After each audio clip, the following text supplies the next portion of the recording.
The core function of StealthWatch is to be able to learn and model hosts within the network and detect behavioral changes that can be the source of an insider threat, advanced attack, or other malicious activity. Let's take a look at the behavioral detection model of StealthWatch. StealthWatch will collect and store all flow data from within the network, building an audit trail of any network activity. This flow information is stored for long periods of time and will help with incident response and retrospective analysis. All flow data is deduplicated and stitched with metadata describing how hosts are communicating within the network. StealthWatch then begins to build a model of the network, and a baseline is established for a given host. The host behavior is compared to behavior today compared to how the host behaved historically within the network. If the host behavior begins to change, security events will start to trigger. Security events are indications of host behavior changes within the network, such as a host getting compromised and begins to scan the network, initiates a lot more conversations with other hosts than normal, and begins to steal data. StealthWatch also provides the ability to create custom events so you can define when an alarm triggers based on an unauthorized connection within the network, such as a guest wireless user connecting over a remote desktop to a financial server.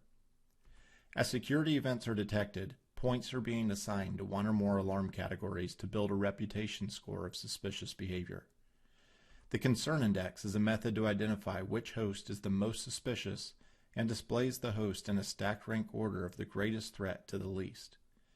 The other alarm categories will then be broken up into various stages of an attack, from which hosts are doing the most reconnaissance, to which hosts are doing the most command and control activity, to data hoarding, which is host stealing from internal servers, to data exfiltration. All of these security events and alarm categories can be responded to through the user interface and snapshot views that describe a host behavior. The snapshot can be viewed within the UI, or it can be sent as a link to be investigated through an email, or sent in a syslog message up to a SIEM or other log aggregation tool. When events trigger, mitigation can also be applied by initiating a command back to an inline device such as a firewall or Cisco Identity Services Engine to stop the traffic as close to the host as possible. Let's walk through an example of what StealthWatch is doing. Any IP address on the network, whether the system is a server, a laptop, phone, printer, or any IP address that is communicating on the network, is building a profile of how this host is communicating. As behavior is changing, StealthWatch will help detect insider threats, advanced attacks, denial of service attacks, and network issues. This is done by taking a host and learning things, such as the amount of conversations this host is initiating or servicing. For example, if a host gets infected through a phishing scheme, this host will likely start to initiate a lot more conversations within the network as it looks for other systems to connect to. Or if a server is under attack, a lot more clients are connecting to the server than normal. The flows are then broken down by types of traffic, such as TCP or UDP, and is learned how many SYN packets or UDP packets are being sent and received by a given host. For example, if your DNS server is under attack as a method to bring your network to a halt, as everything is relying on DNS, if the amount of DNS requests is exceeded, an event will trigger. An event will also trigger if the host begins to scan laterally within the network. In addition, Layer 7 information can be collected from certain exporting sources, such as NBAR from Cisco routers, which allows StealthWatch to detect if hosts are tunneling traffic. For example, if a host is using DNS port, UDP port 53 to try to exfiltrate data over a file sharing application, as port 53 might be open on the firewall. Once the host has performed reconnaissance, if it finds a server listening on a port, it begins to perform a brute force attack to try and authenticate with this server. StealthWatch is also baselining how much data any given host is typically pulling down from servers.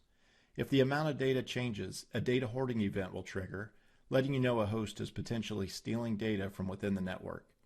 And if the host begins to send this data out of the network, a data exfiltration event will trigger. Let's take a look at how the concern index is a method to detect the most suspicious behavior within the network. Regardless if you have 100 or 300,000 hosts within your network, The concern index will elevate the most suspicious behavior. For example, 10.10.101.24 is one of the most suspicious hosts, which is an end-user device out of New York that has far exceeded its reputation score. Let's see what security events caused this threat. The host is scanning many internal subnets over TCP port 445.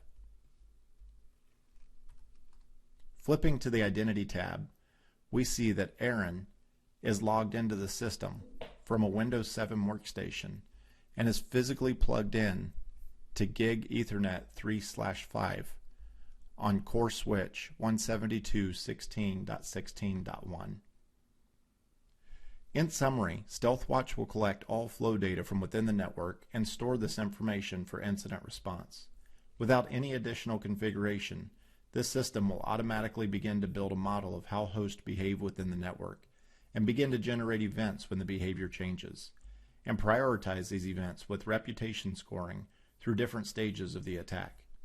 This helps simplify and detect the greatest threat in the network and allows for detecting insider threat, targeted attacks, and other internal anomalies.